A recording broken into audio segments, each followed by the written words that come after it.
ماہرین معیشت اگر یہ آیتیں دیکھیں تو وہ شاید یہ سوچیں کہ صدقے کا تذکرہ اللہ قرآن میں اس لیے ذکر کرتا ہے تاکہ دنیا سے غربت کا خاتمہ ہو جائے، اکنامکلی مسلمان قوم مضبوط ہو جائے. سمجھ رہے ہیں بھائی؟ یہی وجہ ہوگی نا، تاکہ سب دیں اور معیشت میں اعتدال پیدا ہو جائے. یہ وجہ دوسرے نمبر پر ہے، اصل وجہ یہ نہیں ہے. سمجھ رہے ہو کہ نہیں سمجھ رہے؟ یہ اصل وجہ بولو نہیں ہے.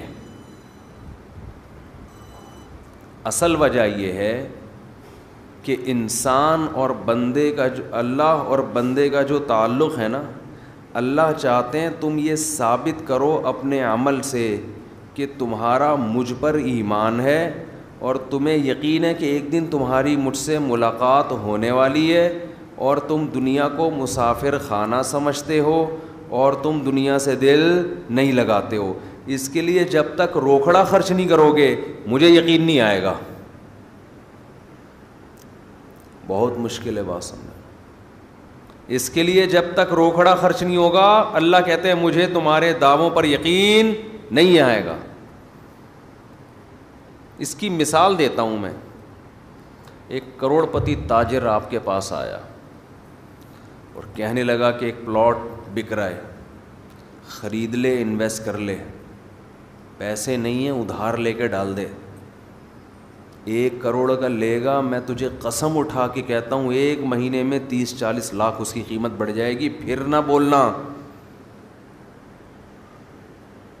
کہ سودا ہاتھ سے نکل گیا. اس کی جگہ جب میں ہوں گا تو میں اسے مشورہ دوں گا، اگر تجھے اتنا ہی یقین ہے کہ یہ 1 مہینے میں 1 کروڑ سے 1 کروڑ 50 لاکھ کا ہو جائے گا تو اپنے پیسے لگا دے. کیا خیال ہے بھائی؟ اب وہ جواب میں این آ چوں چاں چیں چوں کرنے لگے، اس کا مطلب اس کو یقین بولو نہیں ہے.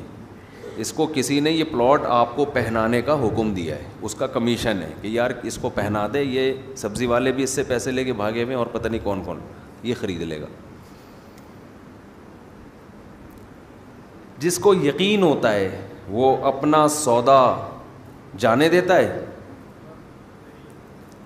بعض لوگ کیا کرتے ہیں کہ ہم اسٹیٹ ایجنٹ کو پیسے دیں گے کہ پلاٹ خریدو اور بیچو،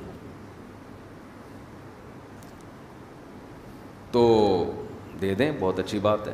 لیکن عام طور پہ اسٹیٹ ایجنٹ کیا کرتے ہیں، اور بہت صحیح کرتے ہیں وہ، کیونکہ ان کی جگہ آپ ہوتے تو آپ بھی یہی کر رہے ہوتے.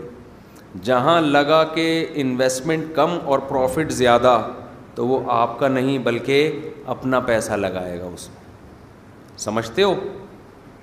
اور جہاں لگا کہ انویسٹمنٹ زیادہ ہے پروفٹ کم ہے، وہاں کمیشن پہ آپ کو وہ پلاٹ پہنا دے گا. اپنا کمیشن رکھ لے گا 2%، 1% جو بھی ہے آپ کو پہنا دے گا. وہ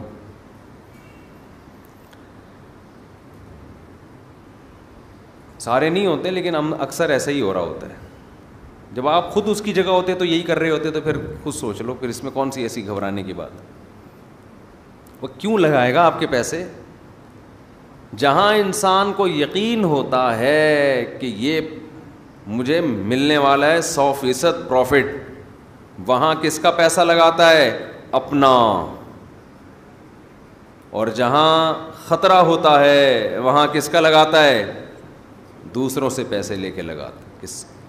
سر ایک بڑا اچھا پروجیکٹ آیا ہوا ہے، بہت بہترین پروجیکٹ ہے، آپ لگا لیں اس میں پیسہ. تو اللہ تعالیٰ یہ دیکھنے کے لیے کہ یہ مجھ پہ یقین رکھتے ہیں کہ نہیں رکھتے ہیں، یہ مجھے رزاق جو کہتے ہیں کہ میں روزی دیتا ہوں، یہ خالی پیلی کے نعرے ہیں، ہوائی باتیں ہیں، یا یہ مانتے ہیں کہ رزق کس کے ہاتھ میں ہے؟ میرے ہاتھ میں. ان کو یقین ہے کہ ایک دن قیامت قائم ہوگی جس دن اپنے گناہوں کے بوجھ تلے یہ دبے ہوئے ہوں گے، اور اس دن ان کو پتہ ہے کہ اگر انہوں نے صدقہ خیرات کیا ہوگا تو اللہ کا غضب اس صدقے کی برکت سے ٹھنڈا ہوگا. ان کو اگر یقین ہے تو یہ پیسہ خرچ کیوں نہیں کرتے؟ سمجھ میں آ رہی ہے بات کہ نہیں آ رہی ہے؟ اور خرچ کا مطلب ٹرائی کرنے کے لیے خرچ کیا جاتا ہے. دیکھو جس بزنس میں پروفٹ کا آپ کو یقین نہ ہو, امکان ہو, انویسٹمنٹ وہاں بھی کر دیتے ہو, مگر بڑی انویسٹمنٹ بولو نہیں کرتے. ٹرائی یار, ایک فائل لے کے ڈال دے یار, ایک فائل لے کے اسٹیٹ ایجنٹ کو کیا بولتے ہو یار, سب لوگ خریدنے, ہماری بھی ایک لے کے ڈال دے فائل, اتنے پیسے ہیں میرے پاس, 10 لاکھ 15 لاکھ 20 لاکھ 30 لاکھ. کچی آبادی میں بھی لوگ پلاٹ لے لیتے ہیں. سوچو 10 20 لاکھ کے انویسٹمنٹ تو کچی آبادی میں کر رہے ہیں. کبھی اللہ کے لیے 10-15 لاکھ کی انویسٹمنٹ کی کسی نے؟ نہیں آئی کھوپڑی میں بات ہے. یعنی اللہ کو قرضہ دینے میں اتنا بھی رسک نہیں لے رہے جتنا کچی آبادی میں 10-15 لاکھ کے پلاٹ کا رسک لے رہے ہوتے ہیں. اس کا مطلب اتنا اللہ کے پاس جب انویسٹمنٹ کرتے ہیں نا تو 20 روپے دے دیے اس کو وائپر والے کو جو آپ کا گاڑی کا شیشہ صاف کر رہا ہے. حاتم طائی کی خبر پہ لات مار دی. اللہ کے لیے جب انویسٹمنٹ کر رہے ہوتے ہیں تو گھر میں جو راشن آ رہے ہیں, انڈے پراٹھے بیوی کو جو کھلا رہے ہیں, اسی میں نیت کر لی صدقے کی. ٹھیک ہے وہ بھی صدقہ ہے, لیکن وہ تو آپ کو دینا ہے, وہ تو نو کا آپشن ہی نہیں ہے آپ کے پاس. ہے کوئی رفیع بھائی, کوئی کسی کے پاس کسی کے باپ کوئی مائی کا لال ایسا پیدا ہوا, گھر والوں نے کہا 6 انڈے لاؤ اور آپ 5 لے آئے, ایسا کوئی ہو سکتا ہے؟ وہ چنگیز خان میں اتنی ہمت ہو. تو اللہ یہ دیکھنے کے لیے کہ مجھ پر ایمان رکھتا بھی ہے کہ نہیں رکھتا, تو اللہ ہم سے کیا مانگتے ہیں؟ پیسہ مانگتے ہیں. اس لیے نہیں کہ اکانومک ملک کی بحال ہو جائے, غربت کا خاتمہ ہو جائے. غربت کے خاتمے کے لیے اگر صدقے کا حکم ہوتا تو غریب کو صدقے کا حکم کیوں ہوتا کہ وہ بھی کرے صدقہ؟ ہے بھائی, اسلام تو غریب کو بھی کہتا ہے اتقوا النار ولو بشق تمرۃ. غریب کو حکم دیا جہنم کی آگ سے بچو, صدقہ کرو. غریب کہے گا, خاص طور پہ صحابہ کے زمانے کے غریب تو ایسے غریب تھے کہ ایک ازار ہے ٹوٹل ملکیت, اوپر پہننے کی قمیض بھی نہیں ہے. یہ ایسے ایسے غریب جو آج کل آپ کو ملیں گے نہیں. اتنے غریب صحابی کو حکم دیا جا رہا ہے کیا کرو؟ صدقہ کرو, تاکہ اللہ کے غضب سے حفاظت ہو. وہ پوچھیں گے کیسے صدقہ کریں؟ آپ نے فرمایا شق تمرہ, کھجور آدھی توڑو, آدھی خود کھاؤ, آدھی کسی اور کو کھلا دو, صدقہ کر دو کسی کو. کیا اس سے غربت اکنامکلی قوم مضبوط ہو جائے گی؟ ہے بھائی, آدھی کھجور وہ کسی کو دیں گے کیا معیشت بحال ہو جائے گی قوم کی؟ تو خوب سمجھ لو, زکوٰۃ صدقہ خیرات کا بنیادی مقصد قوم کو معاشی لحاظ سے مضبوط کرنا نہیں ہے, یہ اس کی ایک حکمت ہے. نتیجہ نکلے گا کہ قوم معاشی لحاظ سے مضبوط ہوگی, غربت کا خاتمہ ہوگا. نتائج میں یہ بات داخل ہے.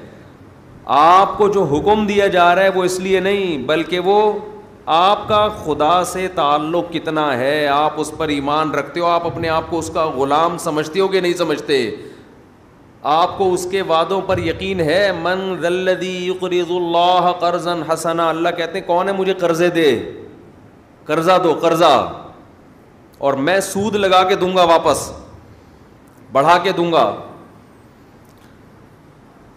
جس کو یقین ہے کہ رزاق اللہ ہے, کھلاتا وہ ہے, میں جو دے رہا ہوں یہ پیسے ضائع نہیں ہو رہے, یہ رب کو دے رہا ہوں, وہ سخاوت کا دریا بنتا ہے. اور جس کو یقین ہی نہیں ہے وہ ہر وقت نوٹ بیٹھ کے گنتا رہتا ہے, کمیٹیاں ڈال کے اور گھسیٹ رہے ہیں, کمیٹیاں ڈال کے پیٹ کاٹ کے کمیٹیاں ڈالی ہوئی ہیں.